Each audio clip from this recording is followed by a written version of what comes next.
Hello everyone, मेरा नाम है सागर बलूनी और मैं आपका स्वागत करता हूं इस प्यारे से छोटे से आपके अपने चैनल में।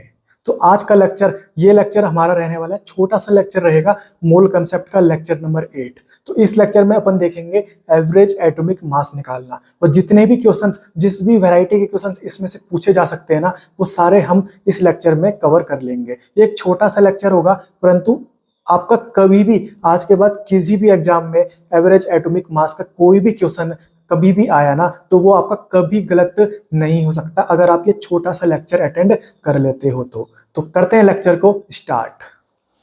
तो ये मैंने हेडिंग डाल दी, एवरेज एटॉमिक मास। ठीक है सर, एवरेज एटॉमिक मास, या फिर मैं बोलूं एवरेज एटॉमिक वेट। ठीक है, अब देख इसमें अपने को क्या करना है ना, कंसेप्ट सीख। तो सिंपल सा फॉर्मूला होता है एवरेज एटॉमिक मास निकालने का। ये सिंपल सा फॉर्मूला है, m1x1 plus m2x2 upon x1 plus x2। Simple सा है, देख average atomic mass is equal to m1x1 plus m2x2 upon x1 plus x2। ठीक है, यहाँ पर m का मतलब क्या है, एटॉमिक मास या एटॉमिक वेट। ठीक है, और x का मतलब क्या है, परसेंटेज गिवन। ठीक है, x का मतलब क्या है, परसेंटेज गिवन। अब देख बिल्कुल समझ में आ जाएगा, सारा समझ में आ जाएगा। अब देख सबसे पहले अपन पढ़ते हैं आइसोटोप्स। आइसोटोप्स क्या हुए, आइसोटोप्स वो होते हैं ना जिनका एटॉमिक नंबर तो क्या हो, सेम हो, और मास नंबर क्या हो, डिफरेंट हो। जैसे देख यहाँ पे लिखा हुआ है, यहाँ पे लिखा हुआ है कार्बन, एटॉमिक नंबर 6 दे रखा है, मास नंबर 12 दे रखा है। ठीक है, कार्बन एटॉमिक नंबर 6 और मास नंबर इसका कितना है, 13 है। ठीक है, तो यहाँ पर अपने को क्या पता लगता है, देख एटॉमिक नंबर तो दोनों का सेम है, दोनों में 6 है, एटॉमिक नंबर दोनों का सेम है, पर ध्यान से देख मास नंबर क्या हो गया, डिफरेंट हो गया। मास नंबर डिफरेंट हो गया और एटॉमिक नंबर सेम है, मतलब ये जो दो दे रखे हैं ना, ये क्या है, अपने आइसोटोप्स है। ये अपने क्या है, आइसोटोप्स है। और जो आइसोटोप्स होते हैं ना, तो ये जो कंसेप्ट है ना हमारा एवरेज एटॉमिक मास, ये अपन आइसोटोप्स में ही निकालते हैं, ये हम आइसोटोप्स में ही निकालते हैं। तो आइसोटोप्स का एटॉमिक नंबर डिफरेंट होता है या मास नंबर डिफरेंट होता है? सर एटॉमिक नंबर तो सेम होता है, मास नंबर डिफरेंट होता है। देख यहाँ पर मास नंबर 12 हो गया, यहाँ पर मास नंबर 13 हो गया। तो जो छोटा है ना, जो छोटा है उसको मैं बोल दूंगा लाइटर आइसोटोप, और जो बड़ा मास नंबर वाला है उसको मैं बोल दूंगा हैवियर आइसोटोप। कितना सिंपल है। ठीक है, अब देख अब अगर मान ले यही क्वेश्चन आ गया और मेरे को इसमें पूछेंगे कि एवरेज एटॉमिक मास निकालो। अब ध्यान से देख, एवरेज एटॉमिक मास का मतलब क्या हुआ, तो एक तो अपना 12 है, एक तो अपना 12 है और एक 13 है। तो जो एवरेज आएगा ना, वो इसके बीच का वैल्यू आने वाला है। 12.1, 12.2, 12.3, 12.4, कुछ भी इसके बीच में आ सकता है। मतलब 12 से बड़ा आएगा और 13 से छोटा आएगा। कभी कभी नीट में इतना सिंपल क्वेश्चन आ जाता है ना, वो पूछते हैं कि एवरेज एटॉमिक मास निकालो, और 3 ऑप्शन में ना 12 और 13 के बाहर का ऑप्शन रहता है। तो हमको ऐसा ऑप्शन ढूंढना है जो 12 और 13 के बीच का हो। एवरेज एटॉमिक मास वही आएगा, 12 और 13 के बीच का कोई नंबर आएगा। कितना सिंपल है। अभी हम बहुत सारे क्वेश्चन करेंगे अच्छे अच्छे, फिर हमको अच्छे से रियलाइज हो जाएगा, अच्छे से हमारा कंसेप्ट क्लियर हो जाएगा। ठीक है, मतलब मुझे पता लग गया कि आंसर मेरा 12 और 13 के बीच में आने वाला है, एवरेज एटॉमिक मास का। ठीक है, अब देख, ठीक है, अब देख जैसे ये अपना लाइटर आइसोटोप है और ये अपना हैवियर आइसोटोप है। ठीक है, जिसका मास नंबर छोटा होगा वो लाइटर आइसोटोप है, जिसका मास नंबर बड़ा होगा वो अपना हैवियर आइसोटोप है। ठीक है, तो इनका परसेंटेज क्वेश्चन में दिया रहेगा या फिर क्वेश्चन में पूछा रहेगा। ठीक है, तो इसका परसेंटेज, जैसे ये 20% है ना लाइटर आइसोटोप, तो ये कितना हो गया, 80% हो जाएगा। ठीक है, टोटल कितना परसेंट होता है, 100% होता है। ठीक है, टोटल 100% होता है। तो इनके परसेंटेज दे रखे होंगे, मान लो लाइटर आइसोटोप 30% है, तो हैवियर आइसोटोप मेरा 70% हो जाएगा। लाइटर आइसोटोप मेरा 40% है, तो हैवियर आइसोटोप 60% होगा। मतलब टोटल परसेंटेज कितना होता है, 100% होता है। ये तो छोटे बच्चे वाली बात है, कोई दिक्कत इसमें नहीं है। ठीक है, तो मैंने आपको बिल्कुल कंसेप्ट समझा दिए, और ये बिल्कुल छोटे छोटे कंसेप्ट थे, वैसे आपको ये पहले से ही आते होंगे। ठीक है, बाकी अब हम क्वेश्चन करते हैं, तो हम क्वेश्चन के जरिए अच्छे से समझ पाएंगे इस टॉपिक को। ठीक है, अब देख ये अपने पास क्वेश्चन आ गया, आइसोटोप्स ऑफ बोरोन। बोरोन के आइसोटोप्स दे रखे हैं B10 और B11। तो ये जो 10 है और ये जो 11 है, ये एटॉमिक नंबर होगा कि मास नंबर होगा? अरे मेरे भाई आइसोटोप्स है ना, आइसोटोप्स है तो एटॉमिक नंबर तो सेम होते हैं। ये तो अलग अलग है ना, एक 10 है और एक 11 है, मतलब ये क्या है, मास नंबर दे रखे हैं बोरोन के। ठीक है, तो ये अपना क्या हो गया, लाइटर आइसोटोप हो गया। ये अपना क्या हो गया, हैवियर आइसोटोप हो गया। कितना सिंपल है। अब देखिए इनके परसेंटेज दे रखे हैं, लाइटर आइसोटोप का 20% और हैवियर आइसोटोप का 80%। और पूछ क्या रखा हमसे, एवरेज एटॉमिक मास निकालो। मतलब अगर मैं इसको सॉल्व भी नहीं करूँ ना, मैं इसको सॉल्व भी नहीं करूँ, फिर भी मुझे पता है कि आंसर कितना आने वाला है। आंसर आने वाला है मेरा 10 और 11 के बीच में। मतलब 10 और 11 के बीच में मेरा आंसर आने वाला है 10.1, 10.2, ऐसे कुछ कुछ भी आंसर आ सकता है। पर आंसर 10 से नीचे नहीं आ सकता और 11 से बड़ा नहीं आ सकता, इतना अपने को पता है। ठीक है, हमको क्या निकालना है, एवरेज एटॉमिक मास। ठीक है, तो मैं निकालता हूं, देख, average atomic mass is equal to, मेरे को फॉर्मूला पता है sir, m1x1 plus m2x2 upon x1 plus x2। Simple है। अब देख, m1 मैं इसको मान रहा हूँ और m2 इसको मान रहा हूँ, तो m1 कितना है मेरा 10 है और उसका परसेंटेज कितना है 20, तो 10 इंटू 20 प्लस m2 मेरा कितना है 11 है, 11 इंटू इसका परसेंटेज कितना दे रखा है 80% दे रखा है, ये लिख दिया 80% upon x1 plus x2। x क्या है मेरा, x तो परसेंटेज होता है ना, तो टोटल परसेंट कितना होगा 100 ही होगा, 20 प्लस 80, तो ये मैंने सीधा 100 लिख दिया। ठीक है, अब देख 20 इंटू 10 तो 200 प्लस 80 इंटू 11 कितना हो गया 880।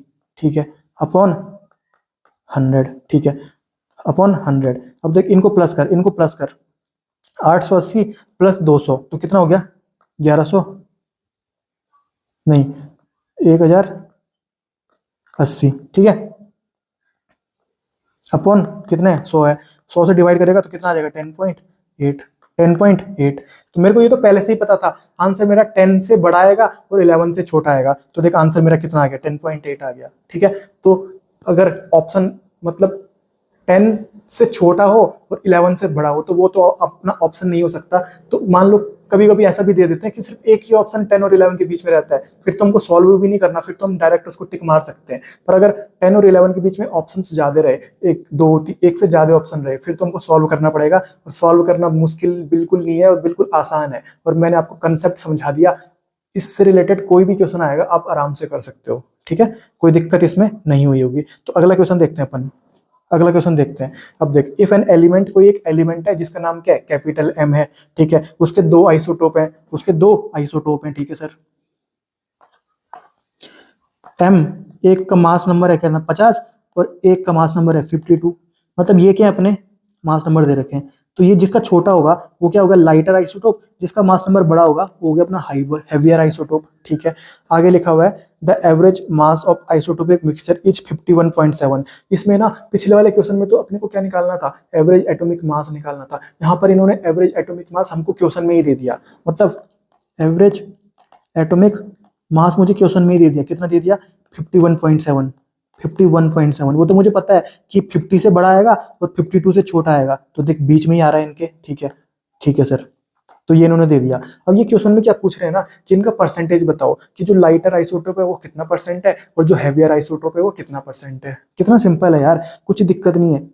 देख मान लो इसका परसेंट में मान लो x% है, तो ये कितना होगा 100 माइनस एक्स नहीं होगा क्या, 100 माइनस एक्स नहीं होगा क्या, क्योंकि टोटल परसेंटेज कितना होता है 100% होता है। एक अगर 20% है तो दूसरा क्या होगा 100 माइनस 20 करके 80, तभी तो आया था। ठीक है, तो अगर एक x% है तो दूसरा क्या हो जाएगा 100 माइनस x%। ठीक है, तो अपन निकालते हैं। देख हमको फॉर्मूला पता है, average atomic mass is equal to m1x1 plus m2x2 upon x1 plus x2, ये हमको पता है। अब देख एवरेज एटॉमिक मास तो हमको क्वेश्चन में दे रखा है इन्होंने 51.7। ठीक है, m1 मतलब जो हमारा पहला आइसोटोप है उसका मास लिखो, तो पहला आइसोटोप का मास लिख दिया मैंने 50 इंटू उसका परसेंटेज कितना है सर x है, तो 50 इंटू एक्स 50 हो गया, 50x हो गया, प्लस m2 कितना है अपना 52 है सर, और इसका परसेंटेज कितना है 100 माइनस x है। ठीक है सर, अपॉन ये देख ये हमेशा कितना होगा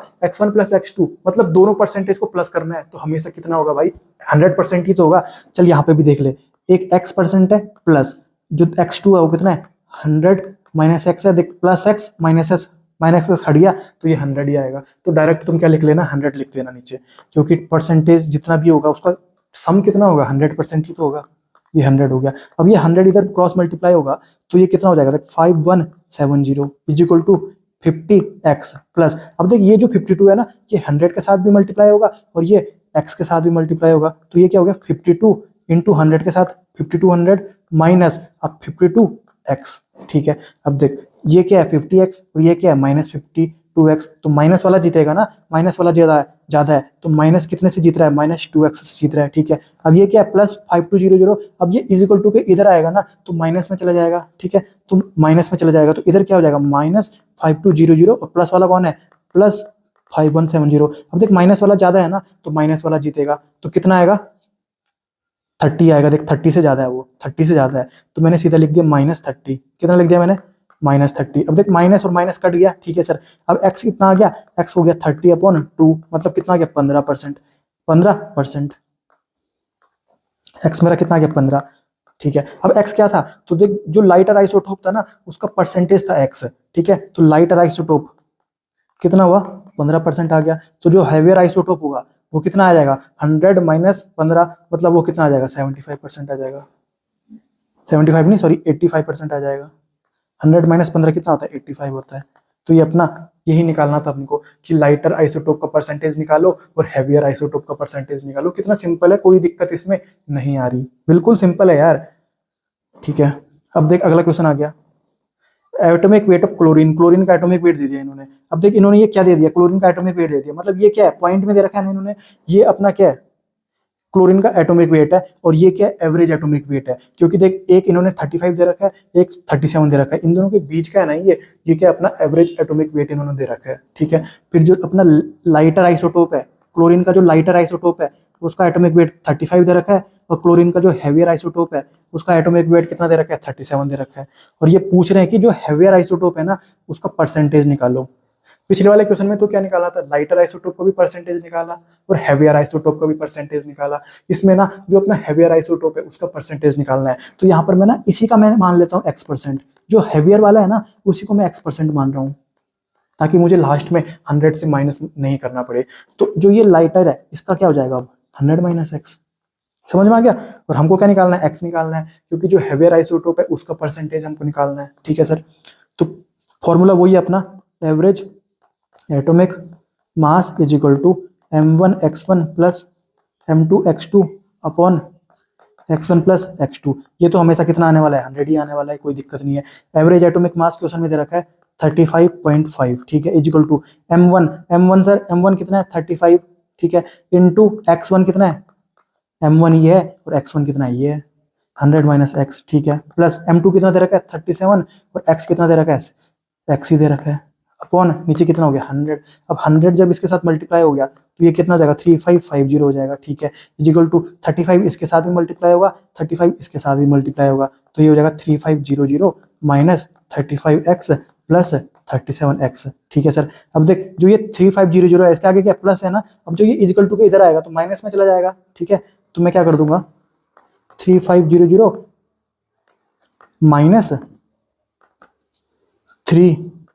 3550, फिर ये वाला इधर आ जाएगा तो माइनस 3500 इजिकल टू, अब देख इधर कितना है -35x है और प्लस 37x है, तो प्लस वाला ज्यादा बड़ा है ना और 2 से बड़ा है तो मैंने कर दिया प्लस 2x कर दिया उधर। ठीक है, अब देख ये माइनस करूंगा तो कितना बचेगा 50 बचेगा, 50 इजिकल टू 2x, तो x कितना आ जाएगा मेरा 50/2 इजिकल टू 25%। तो मेरा जो हैवियर आइसोटोप है उसका परसेंटेज आ गया 25%। और अगर मुझको ये पूछता कि लाइटर आइसोटोप का बताओ तो मैं बोल देता 100 माइनस 25 मतलब 75% आ जाता। तो कितना सिंपल है यार। और अब इस कच के कई बच्चे बोलते रहते हैं कि सर छोटे लेक्चर मत बनाओ। अब ये एक छोटा सा कंसेप्ट बता रहा हूँ मैं एक लेक्चर में, तो क्या इसके ऊपर अब यही क्वेश्चन कराते रहूं क्या 10-15 और क्वेश्चन कराते रहूं सेम ये सही। ठीक है, तो क्या लेक्चर बढ़ाने के लिए मैं सेम क्वेश्चन ऐसे कराते रहूं, क्योंकि इसके अलावा कोई फॉर्मेट के क्वेश्चन ही नहीं पूछने वाले इसमें। जितने फॉर्मेट के पूछेंगे मैंने बता दिया, एक सिंपल सा फॉर्मूला है उसका जितना भी कंसेप्ट आइसोटोप का लगता है वो मैंने आपको बता दिया। तो इससे रिलेटेड जो भी क्वेश्चन आएगा ना वो इसी टाइप के आएंगे यार, इसके अलावा कोई क्वेश्चन किसी टाइप का नहीं आएगा। ठीक है, या फिर आपको वो एवरेज एटॉमिक मास पूछ लेगा, वो हमने क्वेश्चन नंबर 1 में कर लिया, फिर वो हमको परसेंटेज पूछ लेगा और एवरेज एटॉमिक मास क्वेश्चन में दे देगा, तो क्वेश्चन नंबर 2 और क्वेश्चन नंबर 3 भी हमने कर लिया। तो इसके अलावा क्या पूछेगा तुमसे, इसके अलावा थोड़ी कुछ पूछेगा। तो हमारा जो एवरेज एटॉमिक मास का जो ये कंसेप्ट है, ये जो टॉपिक है, ये हमारा क्या हो चुका है कंप्लीट हो चुका है। आज के बाद किसी भी एग्जाम में एवरेज एटॉमिक मास का क्वेश्चन पूछा जाएगा ना, तो वो हम 100% सही मारने वाले हैं, उसमें हमको कोई भी दिक्कतें नहीं होने वाली। बाकी कैसा लगा ये लेक्चर, थोड़ा सा कोई भी कंफ्यूजन अगर आपको रहा हो या फिर कोई डाउट आपके मन में हो तो कमेंट सेक्शन में आप पूछ सकते हैं। बाकी मिलते हैं अगले लेक्चर में, तब तक के लिए टाटा बाय बाय, जय हिंद।